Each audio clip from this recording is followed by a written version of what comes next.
오늘도 우리에게 생명을 허락하여 주셔서 주님 앞에 또 나왔습니다. 주님, 오늘도 정말 주님과 동행하며 살게 하여 주시고 다른 사람들이 볼 때 주님과 동거함을 저희들을 통해서 볼 수 있도록 도와주시옵소서. 아멘. 아버지, 우리의 생각대로 살아가지 않게 하시고 주님의 뜻이 이루어지며 저희 주의 손에 의해서 새로 지음을 받는 저희들 되게 도와주시옵소서. 아멘. 아버지 하나님, 또 요즘 계속 이삭의 가정에 대해서 저희가 배우고 있습니다. 아버지, 참으로 부모들로서 편애와 또한 여러 가지 일로 인해서 속임과 또 자녀들은 또 서로 속이고 장자권을 소홀히 함으로 인해서 일어나는 일들, 그러한 비극들을 우리가 봅니다. 아버지, 우리가 이 땅에 살면서 우리들의 현실에도 이러한 일들이 일어나고 있사오니 아버지, 더욱 우리의 눈을 하나님께 향하게 하여 주시옵소서. 주님, 또한 특별히 우리 교회 청년들에게 함께 하시고 늘 하나님이 우리와 함께 하심을 그들이 깨닫고 더 신실하게 살아갈 수 있는 청년들에게 도와주시옵소서. 또 우리의 자녀들 더욱 믿음 안에서 신실하게 살아갈 수 있도록 도와주시옵소서. 주님, 또 우리 힐탑에 계신 저희 모두가 정말 서로 사랑하며 또한 어떻게 살아가야 하는지 깨닫게 도와주시고 또 4월 17일부터 있을 전도회를 위해서 주님 간절히 기도합니다. 아버지, 그 일을 위해서 준비하는 구목사님에게 함께 하시고 건강을 허락하여 주시고 또 성령이 역사하여 주시옵소서. 또 김영진 목사님에게도 함께 하시고 참으로 두 분에게 더욱 건강함을 허락하여 주시옵소서. 주님, 저희들 또한 그 일을 위해서 각자가 해야 할 일들이 무엇인지 깨닫게 도와주시고 그 일을 위해서 더욱 기도하게 도와주시옵소서. 오늘도 주님 안에서 신실하게 살아가는 우리 모두가 되기를 간절히 바라며 예수님 이름으로 기도드리옵나이다. 아멘. 예, 감사합니다. 이제 한문자 사모님께서 창세기 27장 30절부터 46절까지 있는 말씀을 봉독해 주시겠습니다. 에서의 분노. 이삭이 야곱에게 축복하기를 마침에 야곱이 그 아비 이삭 앞에서 나가자 곧 그 형 에서가 사냥하여 돌아온지라. 그가 별미를 만들어 아비에게로 가지고 가서 가로되 아버지여 일어나서 아들의 사냥한 고기를 잡수시고 마음껏 내게 축복하소서. 그 아비 이삭이 그때 이르되 너는 누구냐? 그가 대답하되 나는 아버지의 아들 곧 아버지의 맏아들 에서로소이다. 이삭이 심히 크게 떨며 가로되 그런즉 사냥한 고기를 내게 가져온 자가 누구냐? 너 오기 전에 내가 다 먹고 그를 위하여 축복하였은즉 그가 정령 복을 받을 것이니라. 에서가 그 아비의 말을 듣고 방성대곡하며 아비에게 이르되 내 아버지여 내게 축복하소서. 내게도 그리하소서. 이삭이 가로되 내 아우가 간교하게 와서 내 복을 빼앗았도다.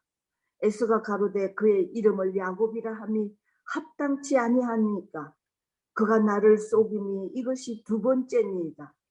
전에는 나의 장자의 명분을 빼앗고 이제는 내 복을 빼앗았나이다. 또 가로되 아버지께서 나를 위하여 빌 복을 남기지 아니하셨나이까. 이삭이 에사에게 대답하여 가로되 내가 그를 너의 주로 세우고 그 모든 형제를 내가 그에게 종으로 주었으며 곡식과 포도주를 그에게 공급하였으니 내 아들아 내가 내게 무엇을 할 수 있으랴. 에서가 아비에게 이르되 내 아버지여 아버지의 빌복이 이 하나뿐이니까 내 아버지여 내게 축복하소서 내게도 그리하소서 하고 소리를 높여 오니 그 아비 이삭이 그에게 대답하여 가로되 너의 주소는 땅의 기름짐에서 뜨고 내리는 하늘 이슬에서 뜰 것이며 너는 칼을 믿고 생활하겠고 내 아우를 섬길 것이며 내가 매임을 벗을 때에는 그 멍에를 내 목에서 떨쳐버리리라 하였더라. 그 아비가 야곱에게 축복한 그 축복을 인하여 에스가 야곱을 미워하여 심중에 이르기를 아버지를 곡할 때가 가까웠은즉 내가 내 아우 야곱을 죽이리라 하였더니 맏아들 에스의 이 말이 리브가에게 들리매 이에 보내어 작은 아들 야곱을 불러 그에게 이르되 내 형 에스가 너를 죽여 그 한을 풀려 하나니 내 아들아 내 말을 쫓아 일어나 하란으로 가서 내 오라비 라반에게 피하여 너 형의 노가 풀리기까지 몇 날 동안 그와 함께 거하라. 내 형의 분노가 풀려 내가 자기에게 행한 것을 잊어버리거든 내가 곧 보내어 너를 거기서 불러오리라. 어찌 하루에 너희 둘을 이루랴. 리브가가 이삭에게 이르되 내가 헷 사람의 딸들을 인하여 나의 생명을 싫어하거늘 야곱이 만일 이 땅의 딸들 곧 그들과 같은 헷 사람의 딸들 중에서 아내를 취하면 나의 생명이 내게 무슨 재미가 있으리까. 아멘. 예, 창세기 27장 30절부터 46절까지 있는 말씀을 가지고 함께 은혜를 나누도록 하겠습니다. 우리가 지난 시간에 27장 전반부에 있는 말씀을 살펴봤는데요. 큰아들 에서를 축복하기 위해서 준비하는 이삭의 계획을 엿듣고 작은 아들 야곱이 대신 축복을 받도록 계략을 꾸미는 리브가, 형처럼 자신을 꾸며서 아버지를 속이고 축복을 가로채는 야곱, 이렇게 차례로 등장했습니다. 장자의 축복을 두고 한 집안에서 아버지와 아들이 한편이 되고 어머니와 작은 아들이 한편이 되어서 속고 속이는 비극이 벌어집니다. 이제 30절에 있는 말씀부터는 사냥을 마치고 아버지에게 돌아오는 에서가 등장합니다. 여러분, 이제 이삭 입장에서는 에서라고 생각하는 아들이 별미를 가지고 와서 만져도 보고 냄새도 맡아보고 또 목소리도 들어보고, 목소리는 야곱인데 이 촉감으로 느껴지는 이 모습은 에서다. 그리고 냄새도 분명히 에서였고, 그래서 야곱에게 속아서 장자의 축복을 베푸는 것이죠. 그런데 야곱이 이삭 앞에서 나가자 곧 그의 형 에서가 사냥하여 돌아온지라 라고 30절은 시작합니다. 야곱이 나가고 에서가 돌아와서 별미를 만들어서 그 아버지에게 가지고 오면서 사냥한 고기를 잡수시고 마음껏 내게 축복하소서. 이 말을 듣고 얼마나 이삭이 기가 막혔을까요? 여러분, 혹시 자녀들에게 속은 적이 있습니까?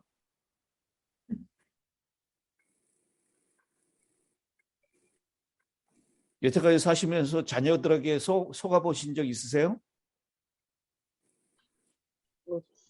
없는 것 같은데. 없으신 분들은 참 복을 많이 받으신 분들입니다. 아이고. 때때로 감쪽같이 거짓말로 속이는 자녀들을 우리가 만날 수 있지 않습니까? 아마 이삭이 이런 경험을 하면서 32절에 그렇게 물어보죠. 그의 아버지 이삭이 그에게 이르되 너는 누구냐? 이 너는 누구냐라는 질문에 이삭이 받았던 충격,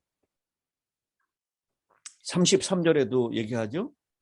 이삭이 심히 크게 떨며 이르되 그러면 사냥한 고기를 내게 가져온 자가 누구냐? 이 이삭이 받았던 충격은 정말 어마어마했을 것입니다. 그런데요, 이삭은 이 사건을 통해서 개입하시는 하나님의 섭리를 분명히 보았습니다. 그리고 자기 자신 편에서 하나님의 뜻을 거스려 행하는 그 이상의 어떤 시도도 부질없는 일이라고 결론을 내렸습니다. 그는 어쩔 수 없다는 것을 알았습니다. 왜냐하면 에서에게 그 장자의 축복을 주는 것, 그것은 하나님의 뜻이 아니라는 것을 이삭은 진작부터 알았기 때문입니다. 그래서 자기가 야곱에게서 축복을 거두어 드리거나 그에게 저주를 바랄 수 없음을 알았습니다. 이삭은 서글픈 상황에 대한 자신의 책임을 인식했음이 분명합니다. 야곱을 비난할 수 없었습니다. 우리 26장에서 에서가 아내를 선택하는 일에 있어서 그의 부모와는 상관없이 독자적으로 행동했던 것을 분명히 이삭은 경험했고요. 이삭은 자기의 후사를 선택하는 일에 하나님과는 상관없이 독자적으로 자기 자신도 행동했다라는 것을 아주 뼈저리게 느꼈던 것입니다. 에서가 그렇게 부모의 뜻을 거스려서 자행자지했던 것처럼 이삭도 하나님의 뜻을 거슬려서 자기 마음대로 자행자지했다라는 것을 깊이 깨닫는 순간입니다. 발람이 이스라엘을 저주하라고 발락 왕에 의해서 초청을 받잖아요. 그런데 하나님의 뜻을 거슬려서 저주할 수가 없었습니다. 그는 저주하라고 했는데 오히려 이스라엘을 축복하고 말죠. 마찬가지로 이 하나님의 뜻을 돌이키기에는 이삭 스스로 자기 자신이 무능력하고 무력하다라는 것을 깊이 깨달으면서 한번 야곱에게 베풀었던 그 축복은 돌이킬 수 없는 하나님의 뜻이다라고 하는 것을 이삭은 깊이 절감할 수밖에 없었던 것입니다.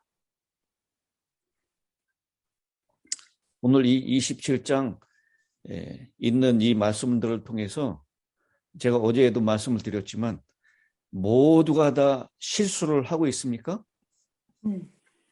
이삭도 실수하고 리브가도 실수하고 또 리브가의 부추김에 따라서 야곱도 실수하고 에서는 진작부터 실수하고 있었고 우리는 이 본문을 통해서 하나님을 믿는 그 믿음의 사람들, 기도의 사람, 인내의 사람, 순종의 사람이었던 이삭과 리브가 그리고 하나님이 아주 태어나기 전부터 선택하셨던 야곱조차도 실수한다라는 이야기를 보게 됩니다. 여러분도 실수할 수 있고 저도 목사지만 실수할 수 있습니다. 그러나 실수가 실패를 의미하지는 않습니다. 아멘. 대가를 치르고 고통은 겪을지라도 오히려 그것이 복이 될 수 있습니다. 실수를 저지르고도 아무런 고통스러운 대가를 치르지 않는다면 우리는 계속해서 같은 실수를 반복할 것입니다. 이런 의미에서 보면 실수에 대한 대가로서의 형벌이나 고통은 다시 실수하지 않도록 만드시는 하나님의 방법일 수도 있겠다라고 생각이 듭니다. 작은 실수는 큰 실수를 막아주기도 합니다. 그러나 실수를 하고 죄를 지으면 반드시 고통스러운 대가를 치러야 한다는 사실을 잊지 말아야 합니다. 에서의 실수는 장자권을 소홀히 여기고 죽하는 그릇에 그것을 팔아버렸다는 것입니다. 이 복이 있어도 복의 가치를 모르면 복을 잃어버리고 마는 것입니다. 그런 사람이 에서였습니다. 에서는 무한한 가능성을 가지고 있었어요. 제가 말씀드렸죠? 에서가 이 믿음의 조상인 아브라함과 몇 년을 같이 살았다고요. 15년을 같이 살았다 그랬죠. 여러분 15년이면 짧은 기간이 아니에요. 굉장히 정말 그 인생에 영향력을 끼칠 수 있는 아주 중요한 기간을 믿음의 조상이었던 아브라함과 또 순종으로 인내로 대표되는 기도의 사람 이삭과 더불어서 아주 잘 교육을 받았고 복음이 무엇인지 또 아브라함과 이삭에게 약속된 복이 무엇인지 그는 가까이에서 봤을 것입니다. 그런데 에서는 영적인 것보다는 물질적인 것에 하나님보다는 세상적인 것들에 더 관심이 많았습니다. 그래서 장자권을 잃어버렸고요. 그리고 지금 이 아버지로부터 그 축복도 빼앗기는 결과를 받게 된 것입니다. 야곱은 자신의 실수와 죄에 대해서 어떤 대가를 치렀습니까? 그는 정말 형의 약점을 이용해서 죽한 것을 가지고 장자권을 샀고요. 또 아버지에게 거듭 거짓말, 속임수를 통해서 그 장자권을 스스로 가져오는 방법을 선택했습니다. 그래서 야곱도 전 생애를 걸쳐서 정말 혹독한 대가를 치르게 되죠.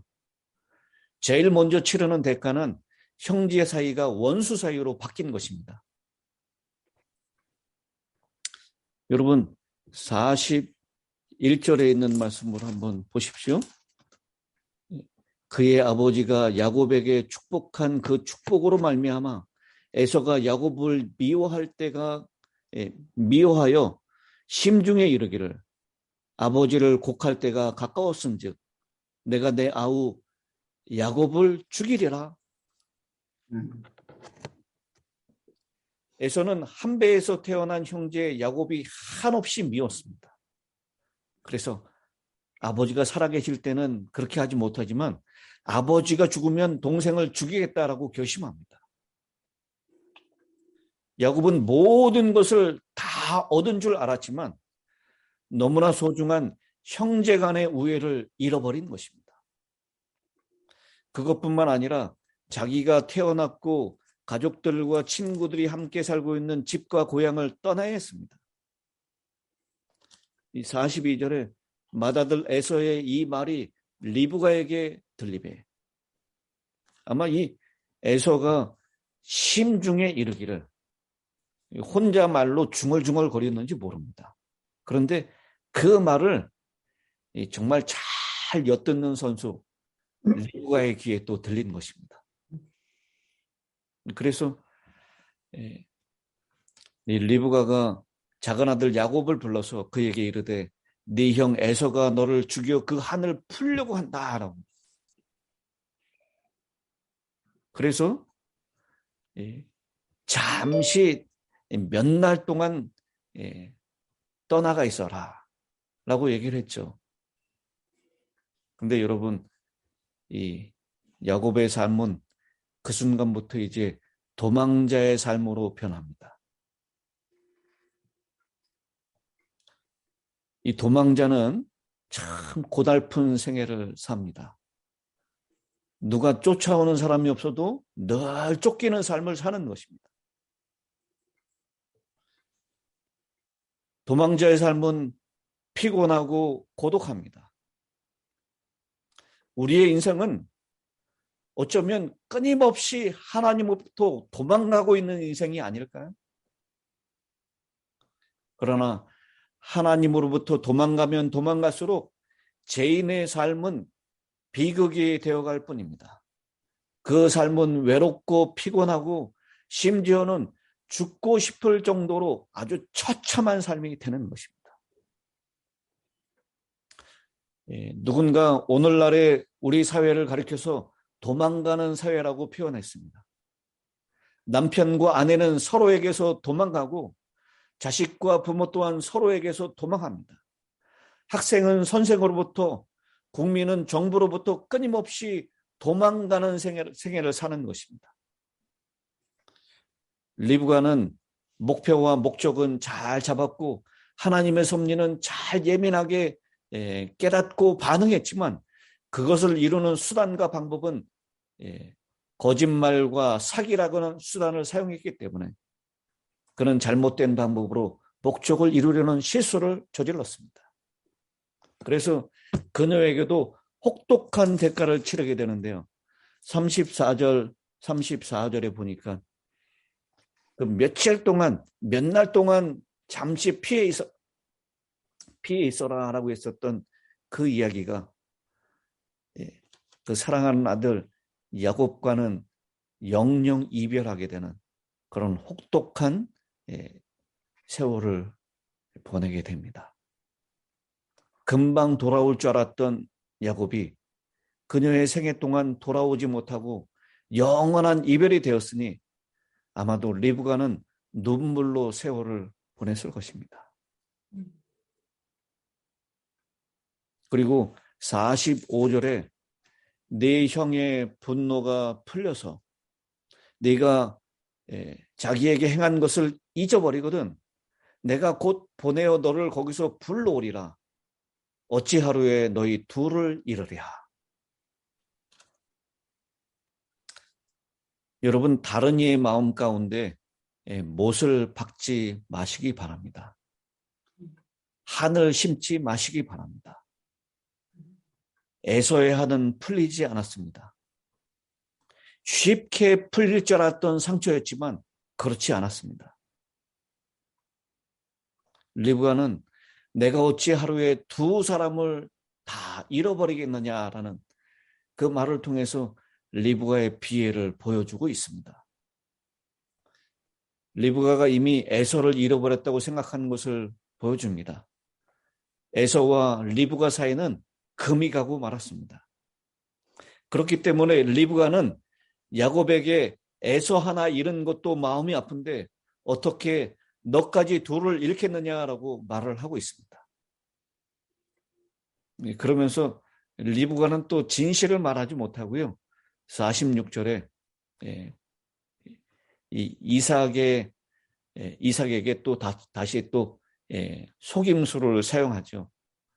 리브가가 이삭에게 이르되 내가 햇사람의 딸들을 인하여 나의 생명을 싫어하거든. 여기 햇사람의 딸들 누구죠? 이삭의 아내. 예. 에서의 아내. 에서의 아내. 아마 이게 요 한마디로 고부간의 갈등을 잘 표현해 주는 것이 아닌가 생각합니다.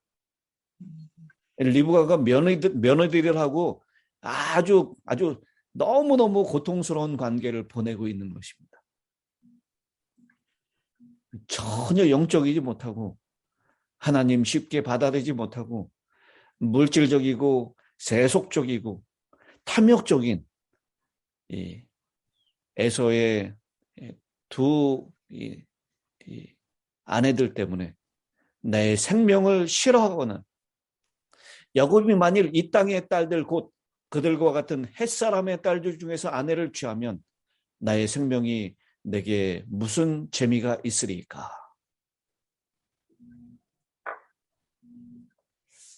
이제 이 야곱을 형하고 떨어뜨려 보내기 위해서 그래서 이 46절에 리브가는 또 역시 민감하지 못하는 이 이삭을 또 속여서 떠나 보내려고 하는 그런 이야기를 우리가 읽게 되는 것입니다.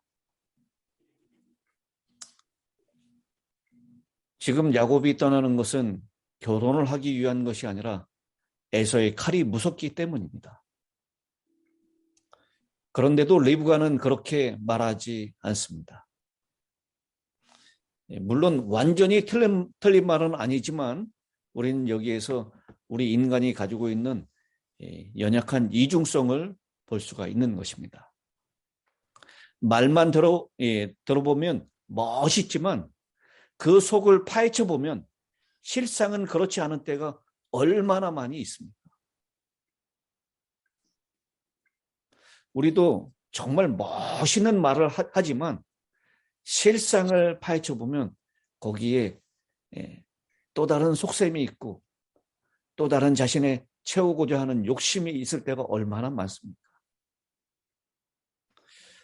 오늘 우리는 이 창세기 27장에 있는 말씀을 통해서 우리 인간은 어쩔 수 없이 속절없는 죄인이라는 것을 고백하지 않을 수 없습니다. 자꾸 넘어지고 쓰러지는 실수하는 존재라는 것을 인정할 수밖에 없습니다. 여러분, 지금 이 가정이 하나님 안 믿는 가정의 이야기입니까? 아니면 아주 신실하고 믿음의 가정인 이 그리스도인의 가정의 이야기입니까? 바로 이 가정의 비극적인 모습은 바로 그리스도인의 가정, 우리 가정의 이야기가 아닙니까?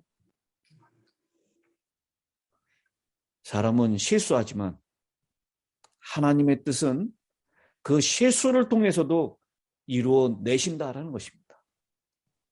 사람은 범죄하지만 하나님은 그 범죄를 용서하시고 하나님의 놀라운 섭리를 이루시는 또 다른 도구로 사용하신다라는 것입니다.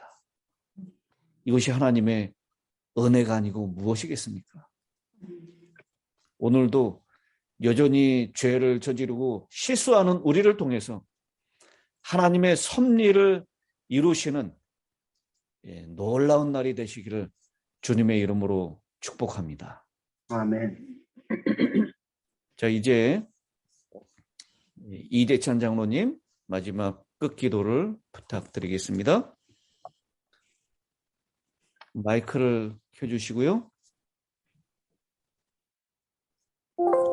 네, 됐습니다. 사랑과 은혜가 많으신 하늘에 계신 하나님 아버지, 지난 밤을 잘 재워주사오니 감사합니다. 아멘.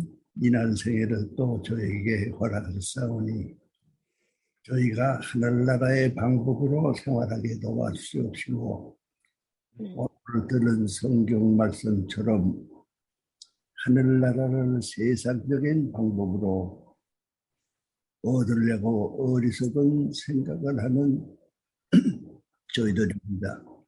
저희 미련함을 깨워주시고 나라의 총명을 가지고 생활하게 도와주시옵시며 하늘나라를 어떻게 얻으는 생각과 얻으는 생활로 얻어지는 건지를 저희가 깨달아사오니 분명히 영적인 방법으로 하나님께서 이 시간에 저에게 주신 생각으로 하늘나라를 바라보는 생에 이날도 살게 도와주시옵기를 간절히 원하옵나이다. 아멘.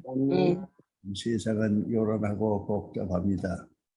그 복잡한 것 다 생각하지 아니하고 하늘나라를 생각하게 도와주시옵시며 그 나라를 가는 방법까지 저에게 주셨사오니 저희는 저희 생활하는 정신 상태가 하늘나라에 적합한 생애를 이날도 살게 도와주시옵시고 아멘. 이웃을 사랑하고 불쌍한 사람을 불쌍히 여기고 동정하는 생애 이날 생애하게 도와주옵시고 주님께서 오시는 그날을 바라보고 저의 마음 가운데 항상 위로를 받게 도와주시옵소서. 아멘. 예수 그리스도 이름으로 기도드리옵나이다. 아멘. 아멘.